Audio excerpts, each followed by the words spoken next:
The following books, stories, plays, poems, or limericks you will hear on Right Time Radio are the intellectual property of the writers and authors mentioned. Any copying, recording, or reproduction of this work is strictly prohibited without the express written consent of the author. The content of this show is the individual expression of the author and does not necessarily reflect the views of the owner of this radio station. It's the right time for Right Time Radio. I'm Tom Bruno. And I'm Lynn Donovan.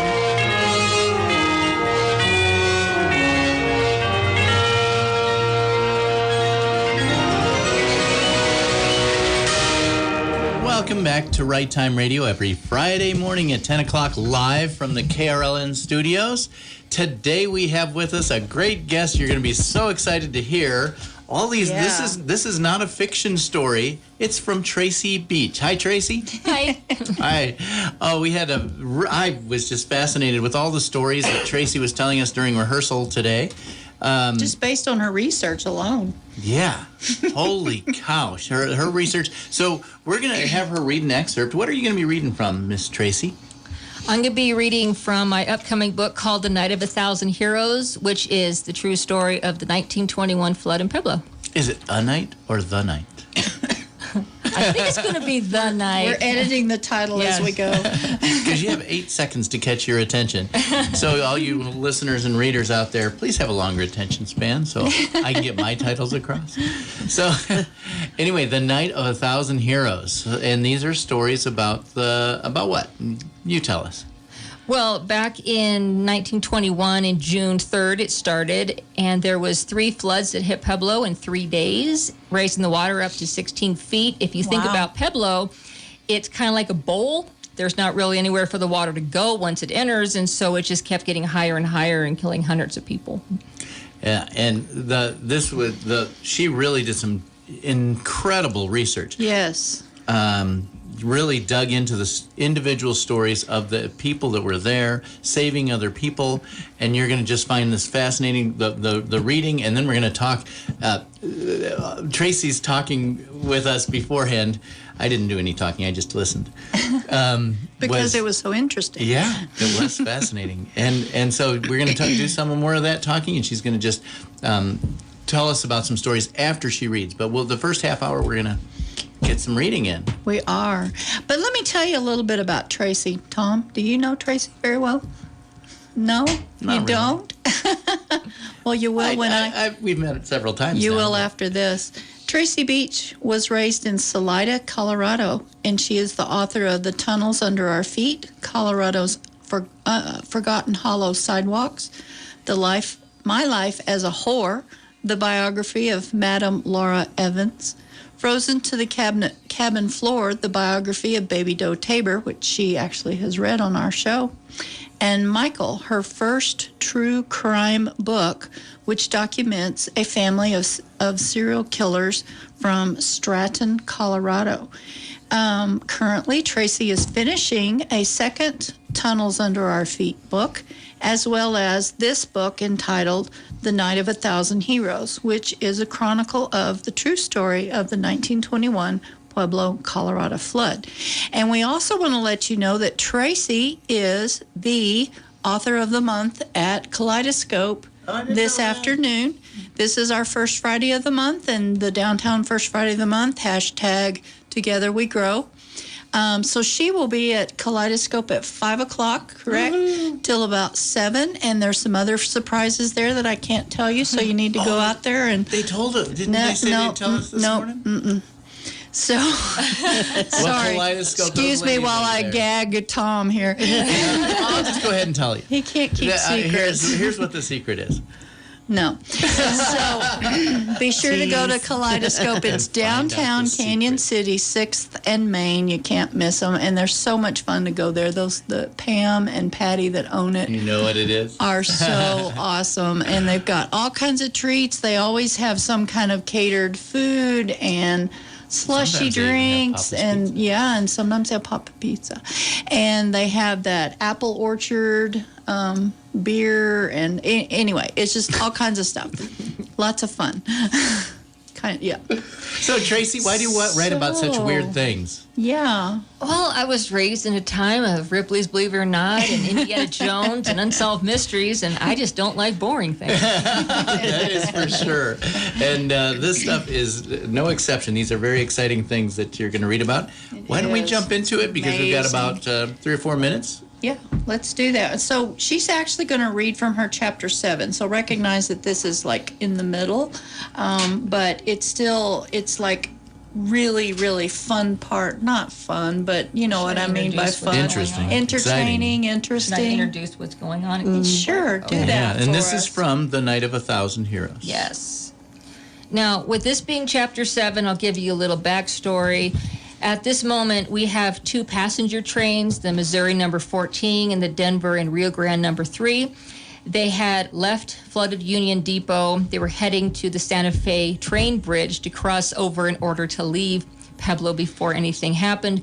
The bridge was so overly flooded that they weren't able to cross, so they simply backed up, parked, waited to see what was going to happen. The 3rd train, which was a freight train, decided to back up back to Union Depot. So this picks up right at the point in which the 3 trains are sitting at the Santa Fe train at the bridge. So this is where it picks up at. With the never-ending storm still pounding against the parked trains, many of the passengers inside the Missouri number 14 and the Denver and Rio Grande train number 3 had already crawled into their sleeping compartments and gone to bed, while the crew of the manifest freight train number 62 was carefully inching itself back down the tracks toward Union Depot. Choosing to wait out the storm at the foot of the Santa Fe Bridge instead of following the manifest, the crews inside the 2 passenger trains, which sat only inches from each other on parallel tracks, focused instead on keeping people calm, which is not always an easy task. As the water outside the trains continued to rise, the train's Pullman cars began to rock and sway with the current, which caused the cars from both the number 3 and the number 14 to continuously bump into each other, while debris repeatedly smashed into the engines of both trains. As the clocks chimed the 10 p.m. hour, 3 waiters from the Denver and Rio Grande train number 3 began to notice that the dining car was beginning to take on water. Walking across the damp carpet, 31-year-old Robert John Lewis looked out the car's vestibule door to see how the storm was doing and discovered that he was actually looking out into the gates of hell. Only inches down on the parallel track sat the Missouri number 14. But unlike the number 3, some of the Missouri Pullman cars appeared to have turned over onto their sides, resulting in a death-defying scene nobody could have ever predicted. Illuminated by flashes of lightning, Robert could see dozens of passengers swarming across the tops of the overturned coaches, and they appeared to be heading towards the front of the train. Riding the train cars like a cowboy on a bucking bronco and guided by the faint glow of a lantern, a small group of passengers managed to reach the engine compartment of the number 14 and attempted to climb inside. Expecting to find the engine compartment dry, the passengers were shocked to find that not only was engineer Ozzie Harris and his crew standing in waist-deep water, but the compartment wasn't big enough to accommodate all of the passengers. As panic began to set in and the passengers struggled to find a place to stand, the lever that opened the engine's firebox was accidentally stepped on, allowing flood water to pour onto the burning coals, which resulted in an unexpected blast of steam filling the cabin. As the passengers began to flee the engine and scramble back towards its attached coal car, engineer Ozzie Harris joined the frantic crowd, with 37-year-old passenger Frank Dillon Spicer right behind him. As the 2 men continued to follow the passengers past the coal car and down the overturned Pullmans, engineer Harris looked over at the Denver and Rio Grande number 3 and noticed that not only were all its cars still upright, but there were 3 men standing on the outside platform of the dining car. After attracting the attention of the men, engineer Harris leaned his body off of the side of the overturned Pullman, and with a gap of only about a foot, he grabbed for the outside handrail of the dining car, but in doing so, his feet slipped, causing him to disappear underneath the debris-filled water. In a panic, Robert Lewis and his 32-year-old co-workers, Earl David Hudson and Maxwell Hewlett, knelt down and grabbed at the engineer, pulling him up into the dining car's platform. All right, we're going to take a break for the commercials, and then we're going to come back and let Tracy read some more of this story because it's so amazing.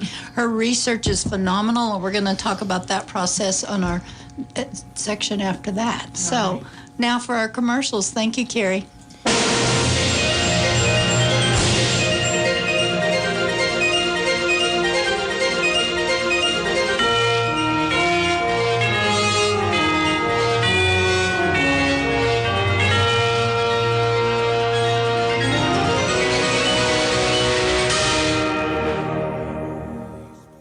Instant replay first came to TV sports in 1963, but we've always had the ability to replay events in our minds, savoring our successes and regretting our failures. Dr. Michael Ziegler tells how God's forgiveness cancels the continuous playback of our regrets in a message titled, Upon Further Review, this week on The Lutheran Hour. The Lutheran Hour is brought to you by St. John's Lutheran Church in Canyon City. Listen Sunday mornings at 8 a.m. here on 1400 KRLN. Bruce McCandless Veterans Community Living Center in Florence is basically a home for our veteran heroes. The Veterans Community Living Center serves only veterans, veteran spouses, and Gold Star parents, creating a unique atmosphere among long-term care facilities. Residents enjoy camaraderie with other veterans and respect from staff and volunteers who value the contributions these servicemen, women, and their families have made for our country. Bruce McCandless Veterans Community Living Center in Florence. Hi, I'm Patty Ledbetter. Our volunteers and I invite you to stop by our From the Heart gift shop, where you'll find the hottest trends and gifts for every occasion, with lots of one-of-a-kind items. From fun to fancy, you'll find something for everyone, including yourself. And since all proceeds benefit hospital projects that help our patients and community, you can feel good about yourself when you shop at From the Heart gift shop inside St. Thomas More Hospital. And seniors get a 15% discount every day. KRLN weather, sunny and warmer today. Southwest winds at 10 to 15 this afternoon. The high today around 68.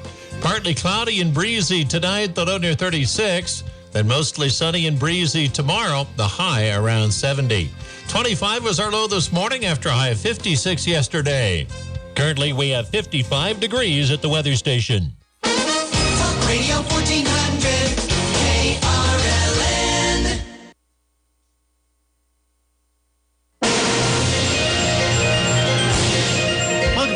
Right Time Radio. Thank you so much, Fremont Regional Hospice.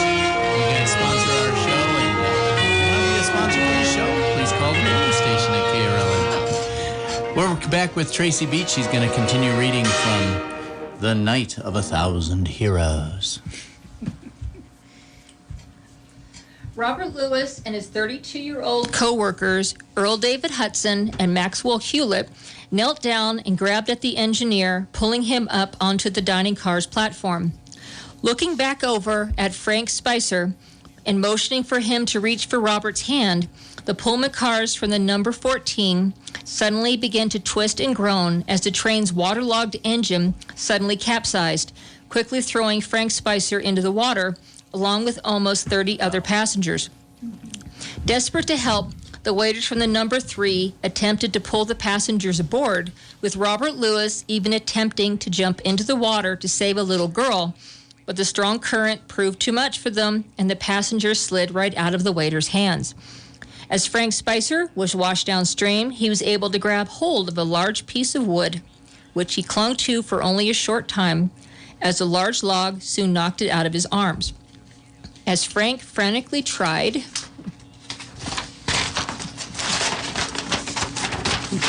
whole bunch of noise to keep his head above water, he suddenly felt a sharp nudge on his back, which to his surprise turned out to be the remains of a large framed house, which he eagerly climbed onto. Still shocked by their ordeal, the waiters from the Denver and Rio Grande number 3 led engineer Ozzie Harris into one of their train car's first-class Pullmans, which was coupled in front of the dining car, and motioned for a porter to fetch engineer Harris a warm blanket so he could get out of his wet clothes. Curious how the passengers in the lower 2 Pullman cars were doing, the 3 waiters headed back through their dining car and into the second to last Pullman car, and were shocked to see that it was also taking on water. Agreeing that the passengers should all be moved to the first-class Pullman car that the waiters had just moved Engineer Harris to, the porters began waking up the sleeping passengers while the waiters began moving them to the dining car, so all the Pullman passengers could be moved to the first-class Pullman as a group. Checking all the seats and sleeping compartments, Robert Lewis discovered 76-year-old Margaret Fitzpatrick calmly singing a hymn while knitting in her seat and ignoring everything that was going on around her. "Ma'am, I'm here to escort you and the other passengers to the first-class Pullman, where there might be more security," Robert informed the elderly woman as she continued knitting, never even dropping a stitch. Ma'am, excuse me, but you are in great danger, and I need to get you and the other passengers to the next Pullman for your own safety." Finishing her next stitch, Miss Fitzpatrick stopped singing and looked up at Robert with a smile. "Young man, if the Lord wants me to go this way, it will be His will. I'll be staying right here." Confused, Robert Lewis went on to the next set of passengers, while the porters continued waking up the ones who were still sleeping, with one of these men being 57-year-old Dayton J. Kramer, who was a jeweler from Salida, Colorado. Curious why he was woken up, he sleepily pulled back the curtain of his sleeping compartment to see passengers wading in water that appeared to be several inches deep. Closing the curtain so he could get dressed, Dayton overheard one of the porters inform the crew of a situation that caused him to quickly slip on his clothes. "My Pullman car has turned over and all of my people are drowned," the porter informed his co-workers as he pointed back towards the train's last car. "I did all I could to save them, but it was no use." Shocked, Dayton Kramer quickly slipped on his shoes as he listened to the frantic porter repeat his experience to anyone who would listen, which included 24-year-old Dallas Cunin, also of Salida, who was helping his pregnant wife Lydia down the aisle. With his military training taking over, Dallas glanced back towards the location of the submerged train car before asking a porter if he could please escort his wife to the first-class Pullman, as he would join her as soon as possible. Against his wife Lydia's objections, Dallas gave her a quick kiss before quickly walking back towards the door of the Pullman car, but unfortunately he wouldn't get very far. The sound of the storm was changing. For hours, conductor Calvin Groves of the Denver and Rio Grande No. 3 had been listening to the rain beat against the sides of his engine, while the water that surrounded him continuously splashed mud and debris up against his train. But now there was a new sound, and it was getting closer. With the train's batteries short-circuited just hours before, and no power available to light up his engine's headlamp, conductor Calvin Groves leaned out of the side of his engine and hung his small oil lamp into the storm. As he struggled to focus his eyes, he finally noticed a dark, shadowy mass in the distance coming toward his train, filling the air with the growl of continual thunder. Quickly pulling himself back inside the engine, conductor Groves immediately grabbed the lever for the steam whistle and let it scream out its warning just as the 10-foot wall of water smashed into his train. With a violent shudder, the engine held firm as its attached passenger cars quickly lifted up off the tracks and rode the torrent of water like a kite at the end of a string. Still coupled to the train's engine, the Pullman cars swayed and flipped, violently tossing around its occupants like toys as debris began smashing out the windows. Farther down the tracks, and also pummeled by this new onslaught of water, were engineer Madison Coffey and his men who were stranded on engine 632. And like the number 3, their engine had also remained on the tracks, but they were not sure for how long. From inside their flooded engine compartment, the men shone their flashlights into the inky blackness and watched as the coal cars they had previously moved to secure locations tumbled past them, while mountains of debris fought for the top spots in the raging water.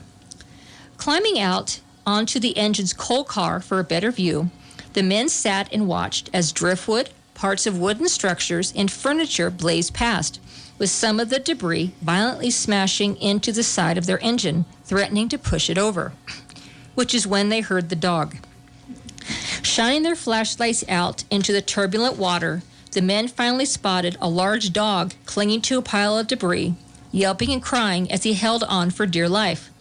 Desperate to save the animal, conductor Joseph Miller quickly lowered himself off the side of the coal car and called out for the scared animal to swim towards him, which he did.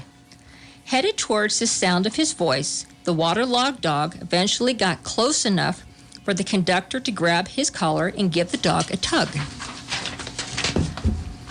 Quickly realizing that the dog was too big for Conductor Miller to pull up by himself, firemen Huff and Alexander lowered themselves into the water and began pushing the dog up from underneath, while Engineer Coffee grabbed handfuls of fur and pulled. After a stressful few minutes, the dog finally plopped itself up onto the coal car, where he immediately thanked his rescuers by shaking water all over them. I love that. Hey, this is one of those Newfoundlands, Engineer Madison Coffee announced with a laugh as the men began to pet the 150-pound dog. Suddenly, the engine suffered a violent jolt, which caused the dog to slide across the wet metal of the coal car and land in the engine's flooded cabin with a splash. Relieved that the dog was safe, the men shone their flashlights around the outside of the engine and noticed that a large pile of lumber had bumped into them and was quickly beginning to build up against the side of their engine. As the debris threatened to push them over, Engineer Coffee began looking around for a means of escape, which is when he spotted a light shining out from the nearby bedding plant. About 300 feet away from their compromised engine stood the towering Colorado Bedding Company's plant, which was giving off a warming glow on its upper floors. Located in the grove and along the edge of the train yard, the brick building was situated almost alongside the Knuckles packing plant. Looking for the safest way over to the building, Engineer Madison Coffee informed his men that they should use the piles of debris as a type of bridge and make a run for it, but the dog couldn't come. As the men looked over at the bedding factory and the debris field they would have to cross just to get over to it, they feared that their new mascot wouldn't be able to make it. Despite the fact the engine was leaning quite a bit, it was still holding strong against the floodwaters and would at least give the dog a fighting chance. Shining their flashlights back towards the bedding plant and looking for things they could hold on to, Engineer Coffee and his men finally noticed a telegraph pole sticking out of the floodwater about 40 feet away from the engine in a direct line with the bedding plant. Giving the dog one last pat and reminding him to stay, the four men carefully began walking over the piles of debris until they reached the telegraph pole. Holding on to the pole's wooden crossbeams, the men began shining their flashlights into the windows of the Colorado bedding plant, all while trying to scream for help over the sounds of the angry floodwaters. Luckily, a light soon shone down on them, quickly followed by a rope being thrown from a window on the second floor of the building. With telegraph wires in one hand and the rope in the other, the men carefully inched themselves toward the 3-story tall brick building, where a man named Earl Slackett pulled them in through a window. After a round of grateful handshakes and introductions, Engineer Coffee and his men were taken up to the 3rd floor, where they discovered not only a fire burning inside of a metal barrel, but a pot of hot coffee sitting off to the side. Excusing themselves from their gracious host for just a moment, Engineer Coffee and his crew headed over to the windows and shone their lights back towards their engine, but the beams were not strong enough to illuminate the image they desperately wanted to see. Suddenly, a bolt of lightning pierced across the sky, reflecting light onto the still rising floodwaters, revealing to the men the figure of a large animal sitting partially inside the cab of the engine and being a very good boy. But not everyone was so relieved. Trapped inside one of the telephone company's first-floor offices was a night wire chief named Byron Thaddy, and the angel of death was tapping him on the shoulder. He had fought against the floodwaters in order to enter this particular office so he could retrieve his company's vital cable records, but now he was trapped inside. The battle he was fighting didn't just involve the rising water that was inside the office, but the rising water that was outside the office door as well, as the combined pressure against the door was keeping him from opening it.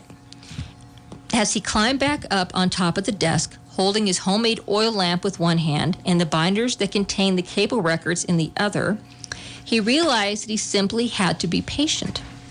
Byron understood that his best chance of escaping the flooded office was to wait until the water reached above the door so the pressure could equalize, but the room's ceiling so low he could drown if his theory was wrong. Finally, after what seemed like an eternity, Byron watched as the door finally disappeared underneath the rising floodwaters, which is when reality suddenly set in. The standard height of an office door is almost 7 feet tall, which was still around 6 inches taller than Byron.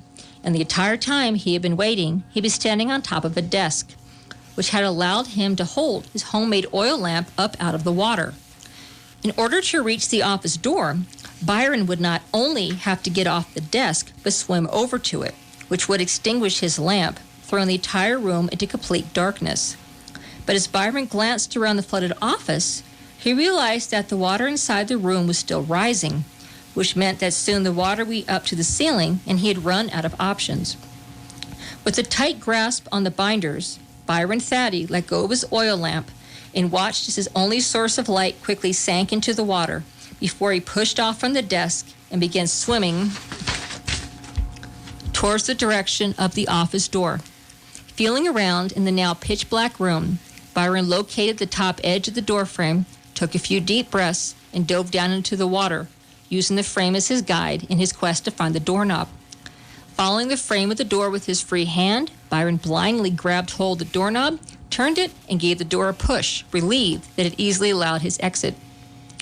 Popping back up inside the control room and glad to finally be free of the office, Byron Thaddy wiped the hair out of his eyes while he looked around the first floor control room and realized that he could see a shimmer of light shining through the building broken window. Curious, he swam over to them and noticed... What's this? Want me to stop here? No, yeah, keep going. Okay. Curious, he swam over to them and noticed that an odd, flickering light was reflecting off the water, which seemed rather strange to him as the electric had been out for hours. With a shrug of his shoulders, he thanked his good fortune and used the mysterious light to guide his way back over towards the staircase and up to the second floor, where he not only encountered more water, but a very worried Miss Pryor. With an exhausted smile, Byron Thaddy pointed out the binders to the day chief operator before following her up to the third floor, where he laid the waterlogged binders on a nearby table, praying that they were salvageable. While Miss Pryor quickly opened up the binders, popped out the pages, and directed some of the phone girls to lay out the cable records so they could dry, Byron walked over to the windows and once again saw the mysterious light. Byron Thaddy didn't know where the light was coming from, but the Boy Scouts did. The lumberyard was on fire. And that's where we're going to stop, and we're going to go to commercials. And when we come back, we're going to talk about the fascinating research that Tracy did to learn all this information and get this written down. So we'll be back after this.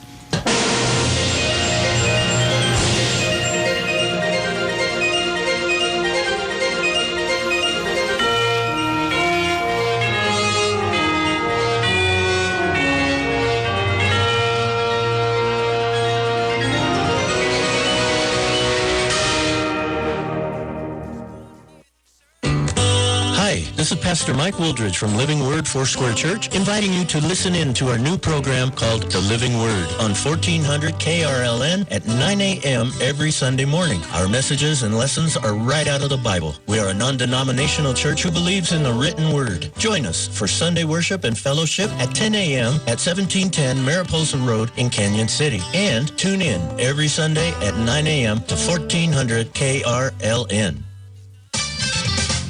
Spring is here and the Garden Guy is back. March 12th, tune into 1400 Carolyn for Dean Brady, the Garden Guy. Every Thursday at 9 a.m., helpful information on gardening and farming in Fremont County. Great expert guests, and everyone is welcome to call in with questions. What he doesn't know about gardening, which isn't much, he'll find out. That's the Garden Guy returning this month Thursdays at 9 a.m. on 1400 KRLN. Brought to you by Brady's Garden Center and Spas. For the month of March, Fremont Veterinary Hospital celebrates our feline friends, offering special discounts on core feline vaccinations and testing for feline leukemia and immunodeficiency virus. Cats can be infected with the leukemia or immunodeficiency virus and oftentimes not show any symptoms. These viruses can also be a contributing factor to many other diseases and illnesses. To find out more and schedule your cat's appointment, call Fremont Veterinary Hospital at 269-3349. Fremont Veterinary Hospital, caring for your pet is what they do best.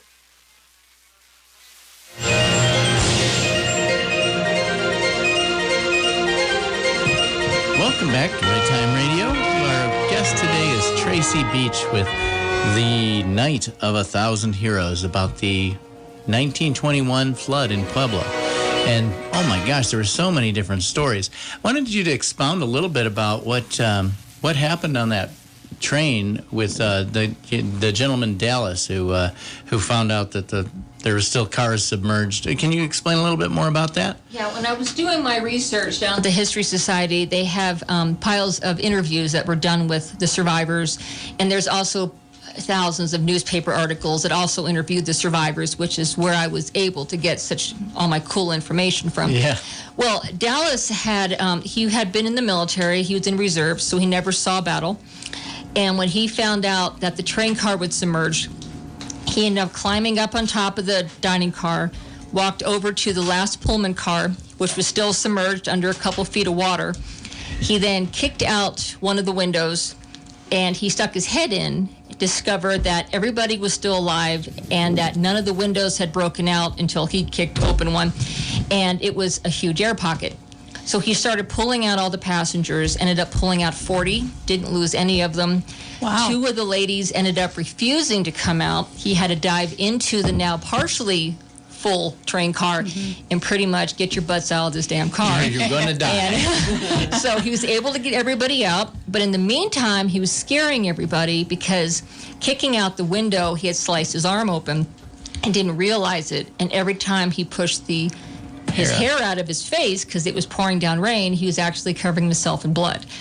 So everybody thought he was dying, and then they're being greeted by this blood-soaked man. But he managed to save 40 people, and everybody out of the train car lived. So he was awesome. One of those 1,000 heroes in your book. Yes. That is amazing. Yeah, and so they were all, the train was tipped over, and they were all climbing onto or was the whole train tipped over, or just that one car? A lot of the attached cars on the engines did stay coupled. Eventually, some of them did break loose, but some did stay coupled. So every time that there would be a wave of water, they would all just kind of whoop down, like when you're doing the wave at a concert. And they'd fishtail around. They just fishtailed around. And so with the train cars either upright, slightly upright, or upside down, people were still running across them trying to find a car that was sturdy. So what caused this flood? I mean, this is an amazing amount of water.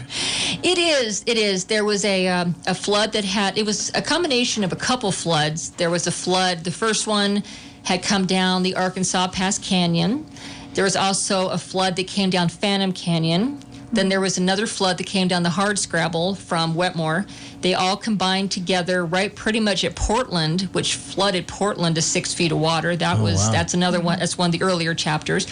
Then it just made a beeline. But then when it hit Portland, it all compounded around their bridge, damming up. So when they finally got the debris loose, there was a huge burst of water that started going to Pueblo. Is that the third day? That's the first flood. Oh. And then that one hit Pueblo about 8 o'clock at night. No, I'm sorry, about 10 o'clock at night. And then the second day flood was the Fountain Creek flooded about 3 o'clock in the morning, rising the water an additional 6 feet. So now Pueblo was sitting in 16 feet of water.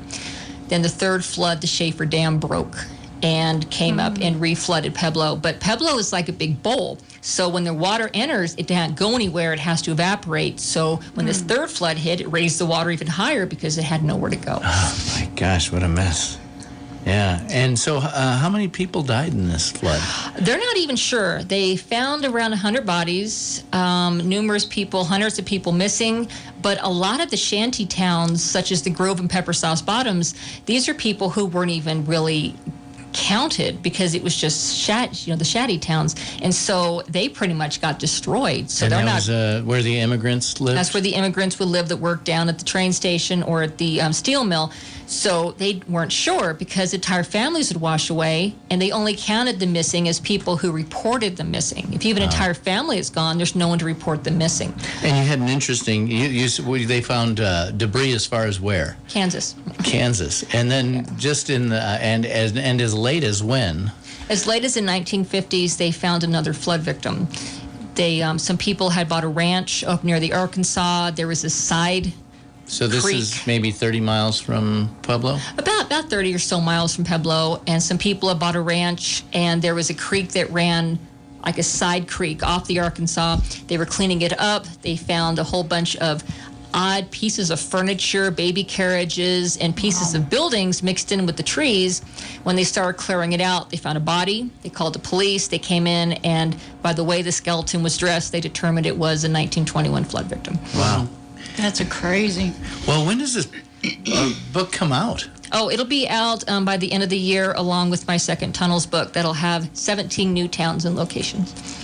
I love tunnels. They're cool. I do too. Not all of the heroes were men, though. You told us a story about the telephone operator women who came back after they got off duty. Tell us about that. Yes, when the flood sirens started sounding, it was about 6 o'clock at night on June 3rd, and that had already been a shift change at the telephone company. So you already had the night girls in there and the night operators in there, and the day ones had already went home. But when the alarm sounded and the fire whistle started blowing and the church bells started going, most of the day girls also returned back to work. So they had both day and night, about 40-something people inside the building, doing everything they could to alert everybody, calling everybody. Unfortunately, it backfired. A lot of the people said, "We're having dinner, leave us alone," and would hang up. And hundreds of other people said, "Hey, cool, a flood." And they ran down to the levees to watch the flood. And when the levees broke, they drowned. Wow. So that should teach you, if there's a flood, don't go watch. Don't believe your telephone operator. Right? Exactly. But Go for the high ground. Go for the high ground. I admire the women who came back to work because they knew there would be a lot of work to do to get the word out. So. And they were stuck in the building for 2 days. Yeah, see, there you go. And some of the sources you used, you said some people just wrote books just for you so that you could write this great book. Yes, they did. It seems that 100 years ago, the conductor off the train number 3 wrote me a wonderful book. Dear Tracy, just for you might me, need this. 100 years from then. It's called The Case of Train Number 3, and he wrote the entire account of what happened to the freight train, the Missouri, and his train, including drawing me some great maps that showed me. So nice of him. It was very nice of him. I appreciate him.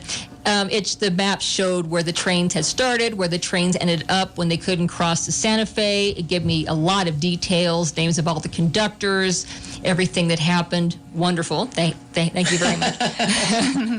That's awesome. Yeah. And so newspapers and then those kind of accounts. Yes. What else was thousands and thousands of newspaper articles. They interviewed every single person that they could find for the papers. I've got wonderful, wonderful interviews. And then later on, the History Society interviewed everybody they could find and got just huge piles and piles of these wonderful, wonderful interviews of people, of what they saw, things that they themselves survived. Did I understand you say that you even found the interviews that they actually didn't publish? Yes. But it was just, like you say, piles and piles of those interviews. Yeah, those were at the History Society. Those were just kind of like for their own records. That you could get a hold of and then read. That's pretty awesome. Yes. That's why this is so well detailed. Now, this is not called nonfiction. You had another term for this. It's nonfiction. But you had a different term. It's descriptive narrative nonfiction. There you go. That's what I couldn't think of. Yeah, because I have the narrative because of what the interviews say. The interviews say, I said this, they said that. That's dialogue. Right, exactly. So I'm using dialogue, but only when it's actually included in the interview. Right. Well, it makes it very interesting reading. Yeah. Well, let's take another break, and then when we come back, I want you to tell about the stranded pig story, okay? and then we'll wrap up and with a writer's tip after these words.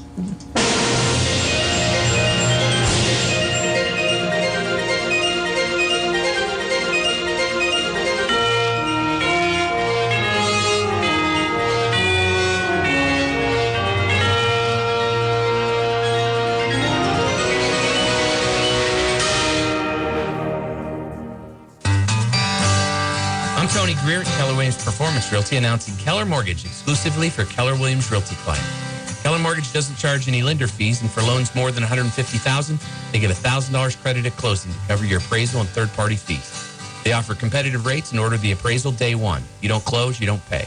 If you want to buy, sell, or invest in real estate, call me now at 315-1304. That's 315-1304. I can save you thousands. NMLS number 140234, Equal Housing Lender. When it's time to conduct business with Fremont County government, the county's website at fremontco.com is a good place to get answers to your questions. Departmental web pages explain policies and regulations and provide application forms, including building permit and zoning applications. The county assessor's web page is a great resource for your research on property ownership records. Public notices, invitations for public bids, the status on fire bans, and lots more at Fremont County's official website, fremontco.com. KRLN weather, sunny and warmer today. Southwest winds at 10 to 15 this afternoon. The high today around 68. Partly cloudy and breezy tonight, but under 36. Mostly sunny and windy tomorrow with some gusty west winds. Tomorrow's high around 70. 56 was our high yesterday with a low this morning of 25. Now at the Weather Center, 59 degrees. Talk Radio 1400 KRLN.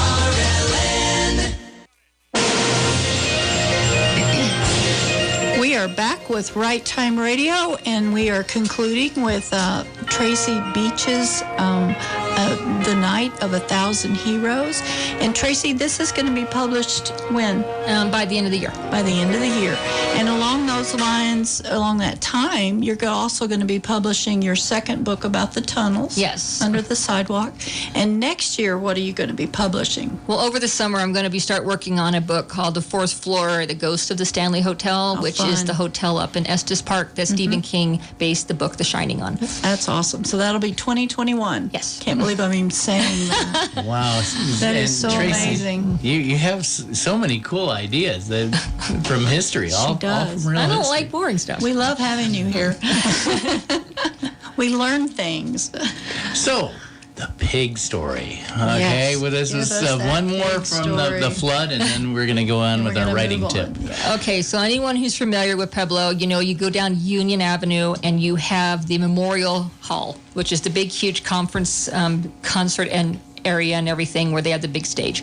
Well, that building was built about a year before the flood, and a lot of people had sought refuge inside Memorial Hall. Well, it's downtown, so it's surrounded by office buildings. Well, the night of the flood, people started hearing this screaming noise coming from across the street. And they were looking out the windows, and they realized it was a pig. And this large pig had washed up across the street on the roof of one of the office buildings across the street from Memorial Hall, and it would not stop screaming.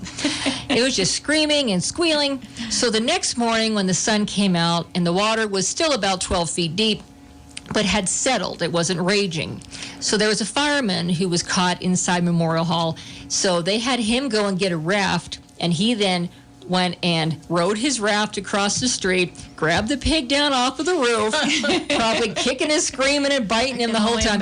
Put him in the raft, brought him back over Memorial Hall, where the pig stayed for 3 days, happily just wandering the halls and not screaming anymore.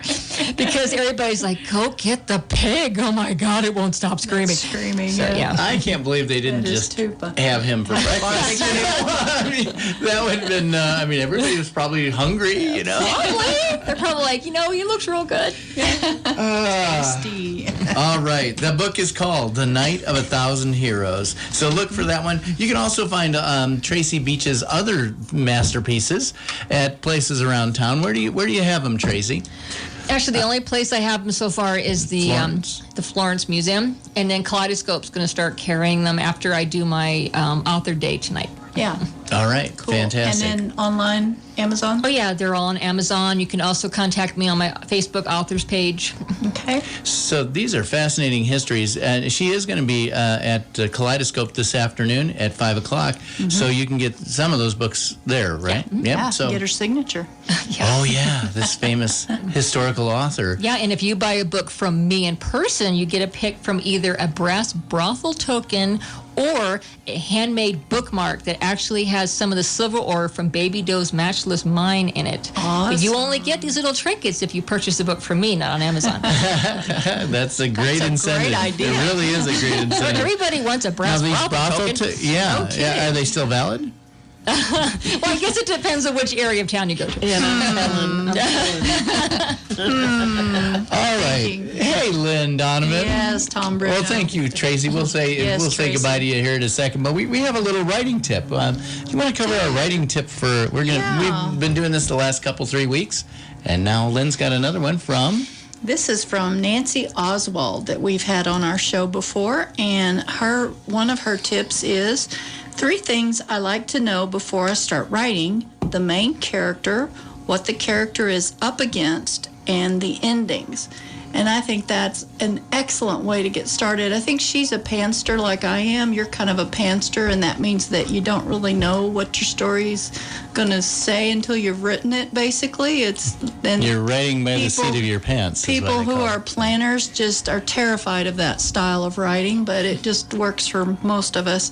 But I agree with her. I think you've really got to know who that main character is, and then you've got to know what they're up against. In other words, you've got to know where they're going and how are they going to get there, and otherwise you don't know when they get there, so you don't know when to end the story, Yeah, so and then there's the pacing. You don't want it to, too come quick, to a climax too soon. or too long. Yeah, you don't want a 5,000 page story, so and you don't want to, well, sometimes you do want an epic novel that's 800,000 pages. We need pages. to break it up, so yeah. And then at the end, I think you need to know when you're done, so does it feel good when you get there? So then you're at the end. And as a writer, I do like to know sort of where it's going, but sometimes they call a pantser is also called a discovery writer, where you don't really know where it's going. True. But so as I was talking about last week, we have sort of, you kind of start with a setting, or you start with a character that you think is really fascinating.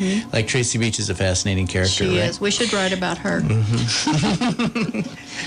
So somebody that wants something and then has obstacles to overcome to get there. Yeah. So the main character, obstacles, or what they need to overcome. What they're up against. And when you say feel good, you mean feel good about the ending or feel good ending? Like it's conclusive. And conclusive. Yeah, it's whatever they were up against, has that been resolved? I think that's when you've reached the end of your And story. sometimes a tragedy means that they didn't accomplish their goal, but it's you're very not happy conclusive. about it, but it is concluded. And if it's not, then it's cliffhanger and you got another book coming. I wonder what the ratio of tragedies to, feel-good stories are. I have no happy idea. endings, yeah. I don't know, because mine are all HEA, happy ever after. Yeah. So, Tracy, let me ask you, do you think in the nonfiction writing, do you think that kind of applies to you too? You got to know your character and what they're up against and how it's going to end? Well, I don't start writing anything until I realize what the ending is, because if it's not entertaining, I'm not going to write it. Right. But that's why I like to go on Ancestry.com and historicnewspapers.com, because I want to learn as much as I can about my character, my person that I'm writing about. I want to know how tall they are. I want to know how much they weighed. You go on World War I records on Ancestry, tells you their height, their weight, their hair color. Sometimes there's pictures on family trees, and then that way you really understand who that person is you're writing about. Even though you're not necessarily going to write those details, but it helps you depict that character correctly, basically. Well, also with this book is I want as many pictures of my heroes as I can find. I want people to remember my heroes. I want them to say, this is the guy who saved the baby that I'm writing about right now. This is the guy who cut the pig off the building. I want people to know that this was a real thing. This is the real people. But going from character to setting, you were talking during rehearsal about taking some pictures of the buildings now and how devastated they were by the flood, right? Yes, the final chapter of my book is going to be the photos of the buildings all destroyed and smashed in, and then if the building still stands, what it looks like now. I'm going to take a picture picture from the same angle so people can see before and after. Neat.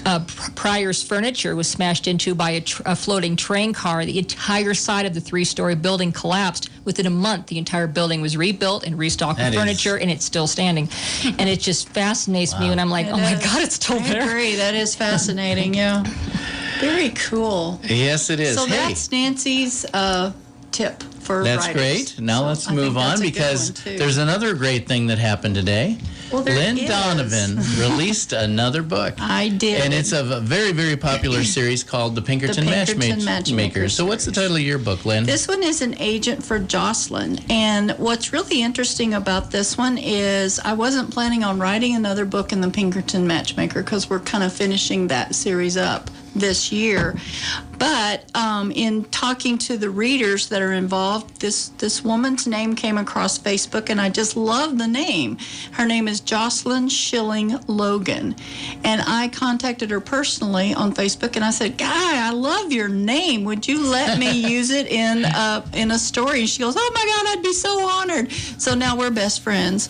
And of course. And then I did some research for the time, and it's 1882, and there was a diamond hoax in Colorado at that time. And so I made Jocelyn have to resolve this diamond hoax, and then I created the fiction of it is that her father was murdered over it, and they had to figure out who was the murderer. And so that's... So you weave a little truth I weaved in a little fiction in with the...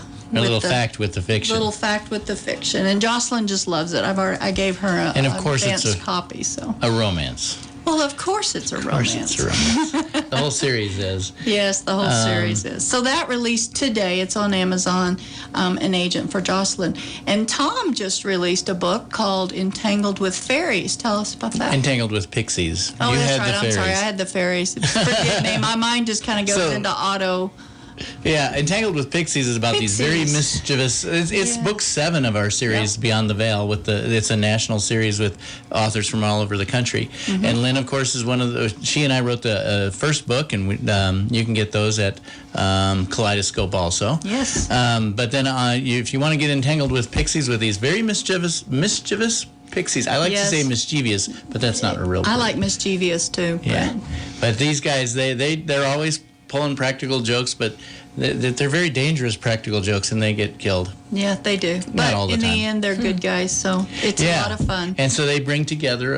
It's a romance also, but they are from our fantastical area, and the pixies come through, and they try to get these two lovers together. One's a hay farmer that loves fireflies, and the other one is a radio. Hey, that's right. I wonder where I got that. She has a radio show in the morning. Yeah, Sarah is a radio show host. Well, show up at the Kaleidoscope this afternoon at 5:00 and meet Tracy. Have some food. Get some See fun. a surprise. See the surprise that they have. Carrie knows what the surprise is too. Carrie's it's smart. starting to get Carrie out. knows everything. But if you don't know what it is, go find out. So this has been Right Time Radio. If you want to submit, or if you're an author that hasn't been on our show, and you're, or if you know one, let them know, and we'll try to get them featured. Please submit or contact us at Right Time Radio. That's WRITE, Right Time Radio at gmail.com, and you can listen to today's broadcast. And I'm going to get it right this time. It's righttimeradio.my-free.website. Right. And you can get all those previous shows. Join us next week because we are going to be celebrating our 1-year anniversary on Right Time Radio. We're going to have all sorts of authors coming back. We have all kinds of people coming back, so it's going to be a lot of fun. And thanks for listening to Right Time Radio, brought to you each week by Fremont Regional Hospice. Join us next week at 10 a.m.